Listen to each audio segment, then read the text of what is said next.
Hello friends, नमस्कार मित्रांनो. आज मी तुम्हाला मेजर्स फॉर बायोडायव्हर्सिटी कॉन्झर्वेशन हे काय घेतले जात आहेत संपूर्ण जगभरात आणि एका अर्थानं कन्व्हेन्शन ऑन बायोडायव्हर्सिटी ही जी 1992ला रिओ डी जानेरिओ शहरामध्ये United Nations Conference on Environment and Development ही जी घेतली गेली त्याच्या अंडर काही महत्त्वाच्या गोष्टी वेगवेगळे देश इम्प्लिमेंट करत आहेत. एक दोन प्रोटोकॉलसुद्धा घेतले गेले आणि तर ते कसे महत्त्वाचे आहेत आणि त्याच्यामुळं ह्या बायोडायव्हर्सिटीचं कॉन्झर्वेशन कसं चांगल्या पद्धतीनं होत आहे याच्या काही ठराविक गोष्टी थोडक्यात मी तुम्हाला सांगणार आहे.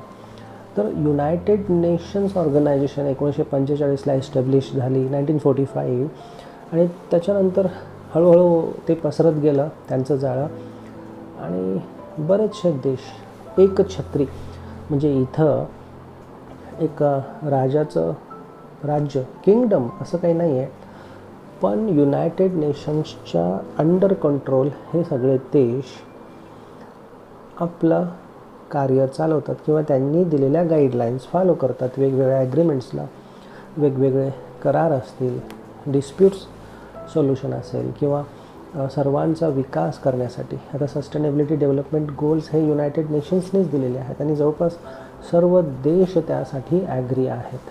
तर कन्व्हेन्शन ऑन बायोडायव्हर्सिटी CBD म्हणतो आपण त्याला. 1992ला ही रिओ कॉन्फरन्समध्ये आणली गेली आणि तिथून पुढच्या वर्षभरानंतर जवळपास 93 साली ती इम्प्लिमेंट केली जाईल. तर ही एक मल्टीलॅटरल ट्रीटी आहे. इथं जगातले जवळपास 196 देशांनी या CBDवर सह्या केलेल्या आहेत. आता USAने साईन केलेलं आहे, पण USAनं रेटिफाय केली नाही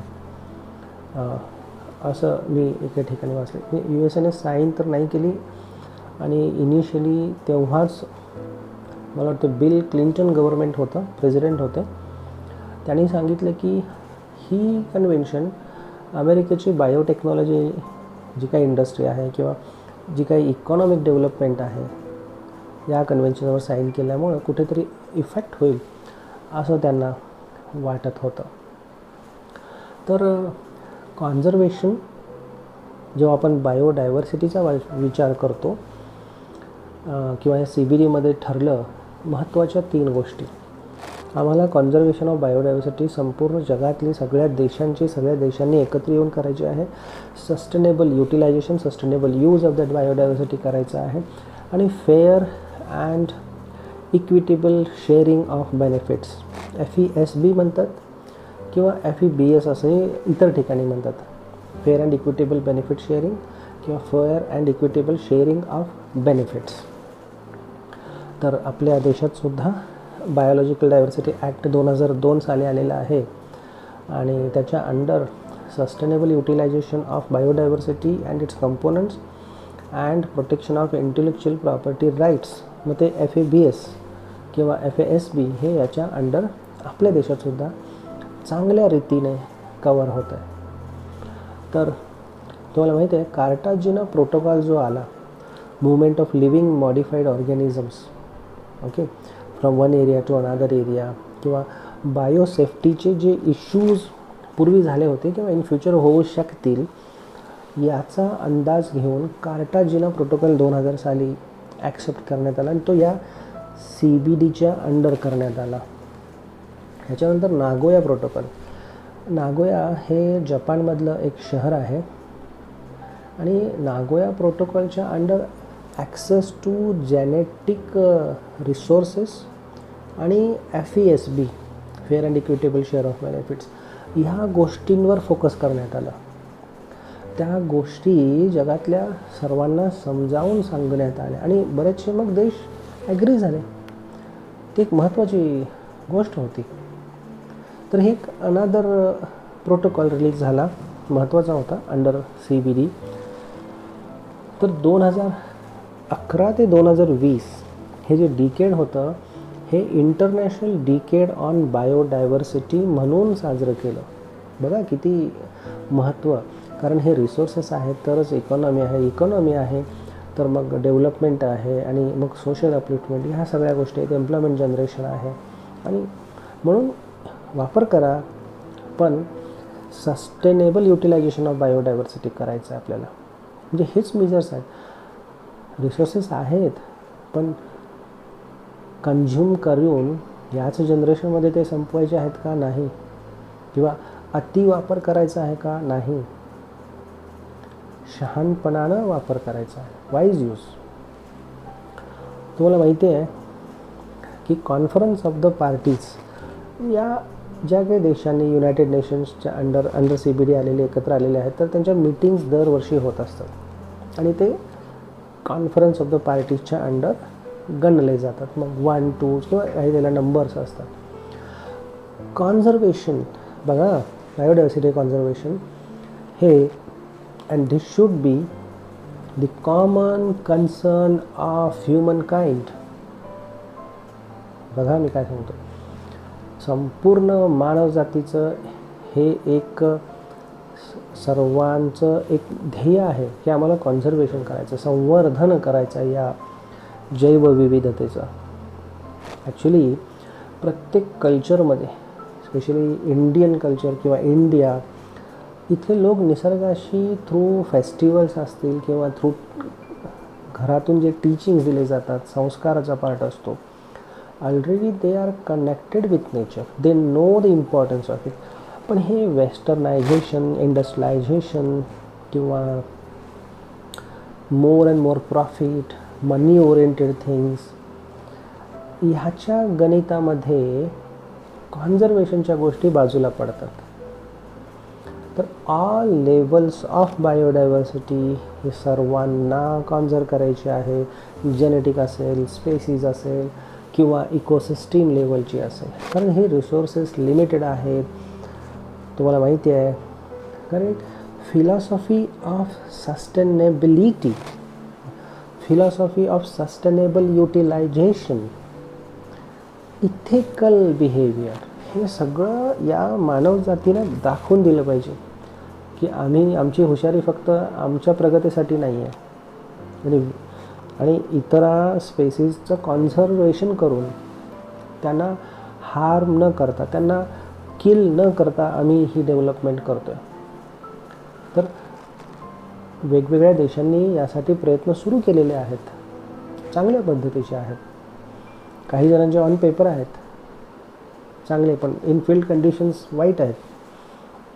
तर ते ट्रू डिवोशन आलं पाहिजे, आणि यासाठीच युनायटेड नेशन्स किंवा की पॉलिसीज कशा डेव्हलप केल्या पाहिजेत, स्ट्रॅटेजिक इम्पॅक्ट असेसमेंट, डेव्हलपमेंट करा, त्याचे काही रूल्स, नियम फॉलो करून आपल्याला पुढं जायचं आहे, काळजी घ्यायची आहे.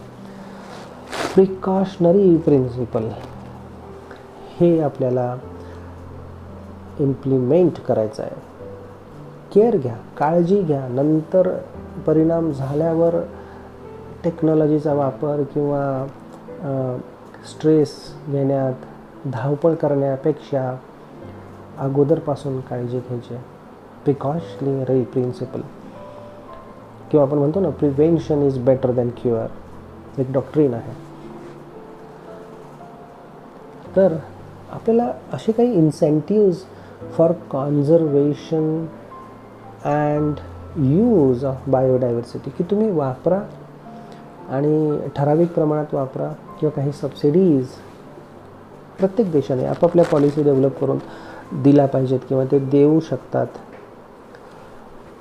तशी चेन, तसा अवेअरनेस निर्माण करायचा आहे. आता regulated access to the genetic resources, बघा आपल्याला हे वापरायचे आहेत आपल्या मानवी प्रगतीसाठी, रोगांचं निवारण करण्यासाठी, नवनवीन संशोधन करण्यासाठी. त्या गोष्टी फाइंड आउट करायच्या आहेत. निसर्गाचं जे वंडर आहे ना, सरप्रायझिंग थिंग्ज आहेत, ते कसं फंक्शन करतं, ती फिजिओलॉजी काय आहे, आणि त्यापासून तर आपण शिकतो. ही जी काय ओव्हरऑल डेव्हलपमेंट आहे, हा निसर्गाचंच टीचिंग आहे असं मी म्हणेन. निसर्गानंच आपल्याला शिकवले की आपण कुठल्या पद्धतीनं पुढं जायचं आहे. तर regulated limited access to the genetic resources and traditional knowledge हे कसं होईल हे पण आपल्याला बघायचं आहे. कारण ते ट्रॅडिशनल नॉलेज लॉस होऊ नये, नष्ट होऊ नये. जगात हजारो जाती, कम्युनिटीज आहेत, ग्रुप्स आहेत, ट्रायबल कम्युनिटीज आहेत आणि ते नॉलेज त्यांच्या पुरतं लिमिटेड आहे. आणखी मी सांगेन की sharing of the fair and equitable benefits to the people, poor people. अरे त्यांनी शेकडो वर्षांपासून त्या स्पेसिस किंवा तो एरिया सांभाळला आहे, काळजी घेतलेली आहे. They know everything about it. ते त्याला कधीच डॅमेज करत नाहीत ट्रॅडिशनल ट्रायबल लोक. मग त्यांचं नॉलेज घेऊन इकॉनॉमिक डेव्हलपमेंट किंवा मनी प्रॉफिट असा बिझनेस होत असेल तर त्याचा शेअर त्यांना मिळालाच पाहिजे. हे नागोया प्रोटोकॉलमध्ये किंवा आपल्या बायोलॉजिकल डायव्हर्सिटी ॲक्टमध्ये हे मेन्शन केलेलं आहे आणि तशा गोष्टी इम्प्लिमेंट होत आहेत स्टेप बाय स्टेप, हळूहळू. तर प्रिकॉशनरी प्रिन्सिपल हे खूप महत्त्वाची गोष्ट आहे. इवन वर्ल्ड ट्रेड ऑर्गनायझेशनसुद्धा बऱ्याचशा गोष्टी आता एन्व्हायरमेंट फेवर घेत आहेत डिसिजन्स.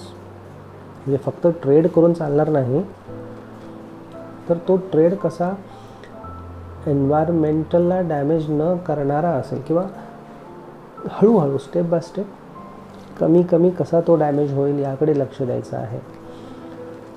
आता नॅशनल बायोडायव्हर्सिटी स्ट्रॅटेजीज आणि ॲक्शन प्लॅन ह्या सर्व देशांनी इम्प्लिमेंट कराव्यात असं CBDमध्ये ठरलेलं आहे. आणि जवळपास 175 असं त्यापेक्षा जास्त आहे तो नंबर थोडासा कंट्रीजनी बायोडायव्हर्सिटी स्ट्रॅटेजीज नॅशनल लेवलच्या आणि ॲक्शन प्लॅन हा ठरवलेला आहे.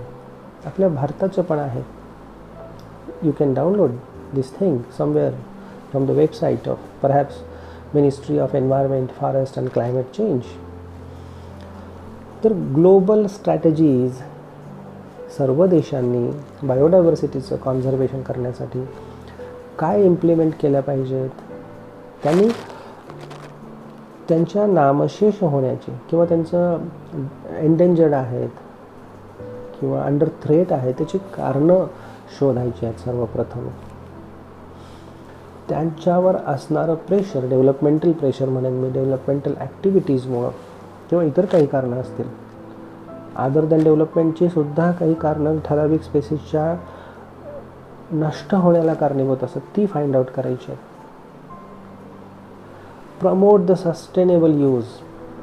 एकदाच ठराविक स्पेसिस किंवा त्या भागातल्या कंप्लीट क्लिअर कट केल्याने कायमच्या मिटवून टाकल्या असं कधीही होणार नाही याची काळजी घ्यायची आहे.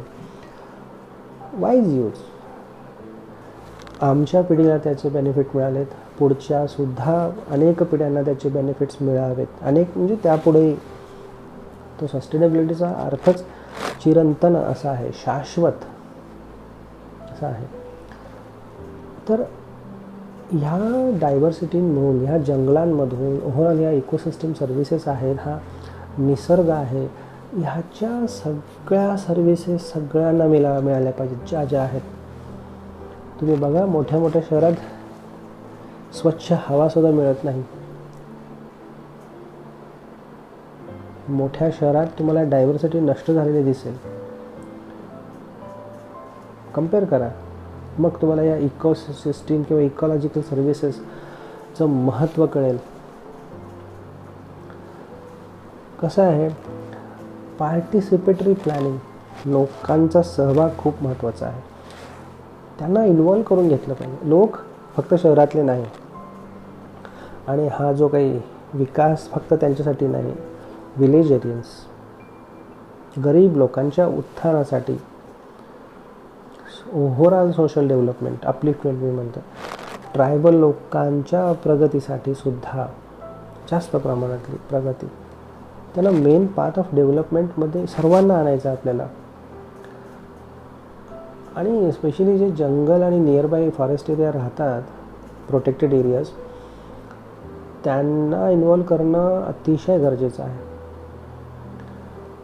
नॉलेज मॅनेजमेंट आपण म्हणतो ना, TK traditional knowledge, intellectual property राईट्सचं प्रोटेक्शन व्हावं. आणि ह्या ठीक आहे, इथल्या काही गोष्टी इतर देशांना समजाव्यात, पण त्याचा मॉनेटरी बेनिफिट आपल्यालाही मिळावा. म्हणजे आजपर्यंत फक्त डेव्हलप्ड कंट्रीजनी पेटंट असतील किंवा सेल ऑफ टेक्नॉलॉजी असेल हे केलेलं आहे, पण आता सर्व देशांकडे एक्सपर्ट्स आहेत, त्यांच्याकडे टेक्नॉलॉजीज आहेत आणि त्यांना ते लीगल वेज, इंटरनॅशनल लॉज, हे सगळ्या गोष्टी आता गरीबातल्या गरीब किंवा सगळ्यांना कळतात आणि त्या दृष्टीनं प्रयत्न आता होत आहेत. So knowledge is not free, this is also true एका अर्थानं मी म्हणेन. आणि त्याचे बेनिफिट जिथून ते ओरिजिनेट झालेलं आहे, IPRची बोलतो आहे मी मुख्यत्वे करून, किंवा TK ट्रॅडिशनल नॉलेज, आणि कपॅसिटी बिल्डिंग करायची आहे, सर्वांना ट्रेन करायचं आहे, पर्सोनेल ट्रेनिंग आपण ऑर्गनायझेशन्समध्ये हा वर्ड वापरतो. प्रत्येकाला सक्षम बनवायचं आहे. ती एक जाणीव सर्वांमध्ये असली पाहिजे की मी या पृथ्वीचा एक अवेअर, सुजाण, शहाणा नागरिक आहे. काय होतं, फील्ड कंडिशन्स ह्या बऱ्याचशा देशांमध्ये, on field conditions, practical approaches हे चांगले नाही आहेत. ऑन पेपर पॉलिसी सगळं आहे, लॉज आहेत, इम्प्लिमेंटेशन प्रॉपर होत नाही. This is harsh reality. Nagoya protocol झाला, तो काही वर्षांपूर्वी झाला. कार्टाजिना प्रोटोकॉल झाला, तर त्याचेही काही तोटे जे कमर्शियल कंपनीज असतील किंवा प्रोडक्शनसाठी या आहेत, किंवा त्याच्यावरही बरंच लिहिलं गेलेलं आहे, किंवा फार्मा सेक्टर थोडंफार अफेक्ट होईल अशाही चर्चा झालेल्या आहेत. तर त्याचे सोल्युशन्स निघतात, पण इफेक्ट होणार नाही याची मोठी काळजी आपल्याला घ्यायची आहे. काय आहे, निसर्गातल्या ही बायोडायव्हर्सिटी आहे ना, या सगळ्या गोष्टी, जी हवा आपण बघू शकत नाही आणि जे मायक्रोब्स आपल्या आजूबाजूला पसरलेले आहेत, प्रत्येकाचा रोल आहे सर्वांच्या कनेक्शनमध्ये, लिंकेजेसमध्ये, सर्वायवलमध्ये सुद्धा, असं मी म्हणेन. तर दिस इज गिफ्ट ऑफ नेचर, तुम्हाला माहिती आहे. तर ती देणगी आपण वापरू, सस्टेनेबल वेजने वापरू. आता थोडं आणखी सांगेन की कॉन्झर्वेशन आपण करतो, किंवा हे CBDमध्ये ठरलं, काही गाईडलाईन्स, ग्लोबल स्ट्रॅटेजीज मी सांगितल्या आहेत, काय केलं पाहिजे ठराविक. नागोया, कार्टाजिना झाला, common concern of human kind असं आहे. तर याच्यामध्ये इन सिटू आणि एक्स सिटू कॉन्झर्वेशनच्या गोष्टी महत्त्वाच्या आहेत. इन सिटू कॉन्झर्वेशन म्हणजे इन दी नॅचरल हॅबिटॅट, हे निसर्गात जसं आहे तसं, पण तिथं जाऊन काही मेजर्स घेणं. मग याच्यामध्ये बायोस्फिअर रिझर्व्स आले, नॅशनल पार्क्स आले, सँच्युरीज आल्या, काही रेंज फॉरेस्ट्स आले, आणि आपल्या देशामध्ये जवळपास 600च्या वर प्रोटेक्टेड एरियाज आहेत. तर मगाशी मी सांगितलं की प्रोजेक्ट टायगर असेल, इन सिटू निसर्गात जाऊन, गीर लायन प्रोजेक्ट असेल, क्रोकोडाईल बद्दलचा ब्रीडिंग प्रोजेक्ट आहे, एलिफंट प्रोजेक्ट, किंवा snow leopard conservation related project, बरेचसे अजूनही वाढलेले आहेत. त्याचा नंबर वेगवेगळ्या रिजनमध्ये सुरू केलेले आहेत. रिनो प्रोजेक्टसुद्धा समवेअर इन आसाम तो इम्प्लिमेंट केला गेला होता. आजही मोठ्या प्रमाणात, चांगल्या पद्धतीनं. पण मी ज्या गोष्टी सांगितल्या, इश्यूज आहेत, वाढलेले आहेत, इन्क्रीजिंग, आणि तीच तर मोठी थ्रेट आहे. कॉन्झर्वेशन करण्यामध्ये बऱ्याच अडचणी आजही आपल्यासमोर येत आहेत. तर एक्स सिटू कॉन्झर्वेशन हा दुसरा मार्ग आहे. X2 म्हणजे लॅबोरेटरिकल वेज असतील किंवा त्या नैसर्गिक अधिवासातल्या स्पेसीज काढून बाहेर आणणं आणि त्यांचं तिथं संरक्षण करणं, ब्रीडिंग करणं किंवा जीन बँक्स असणं, सीड बँक्स असणं तुम्हाला माहिती आहे, किंवा झूज आहेत, बॉटनिकल गार्डन्स आहेत आणि कल्चरचं प्रिझर्वेशन असेल, त्या पार्ट्सचं प्रिझर्वेशन. पण ह्याच्यामध्ये सुद्धा फंडिंगचा इश्यू येतो किंवा इन्स्ट्रुमेंटचा इश्यू येतो, हाय एंड इन्स्ट्रुमेंटेशन, फॅसिलिटीजचा इश्यू येतो, एक्सपर्टचा इश्यू येतो. बघा आजही डेव्हलपिंग कंट्रीजला तसं ते अवघड जातं, करतात ते. आपल्या देशातही चाललेले आहेत चांगले प्रयत्न. इश्यूज आहेत, ड्रॉबॅक्स इन कॉन्झर्वेशन और मी म्हणेन की issues faced while going for certain project.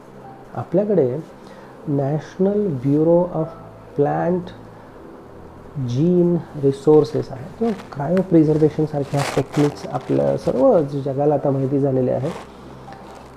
Minus टेम्परेचरमध्ये, टू लो टेम्परेचरमध्ये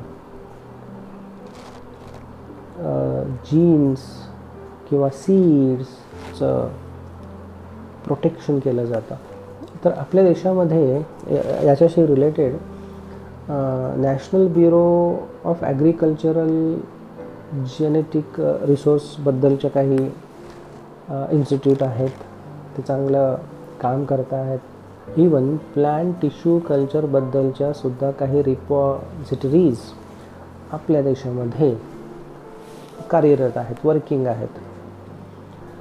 तर ओव्हरऑल मी तुम्हाला इथं सांगितलं की इंटरनॅशनल लेवल्स CBD पासून ओव्हरऑल इन जनरल बायोडायव्हर्सिटीचं कॉन्झर्वेशन करण्यासाठी काय मेजर्स घेतले जात आहेत किंवा ते आणखी इफेक्टिवली घेण्याची गरज आहे, थोडक्यात आढावा घेतला. तर एवढं बोलून मी माझे आजचे शब्द थांबवतो. पुढच्या वेळेला असाच एखादा टॉपिक घेऊन मी तुमच्यासमोर येईन. थँक्यू. Bye bye.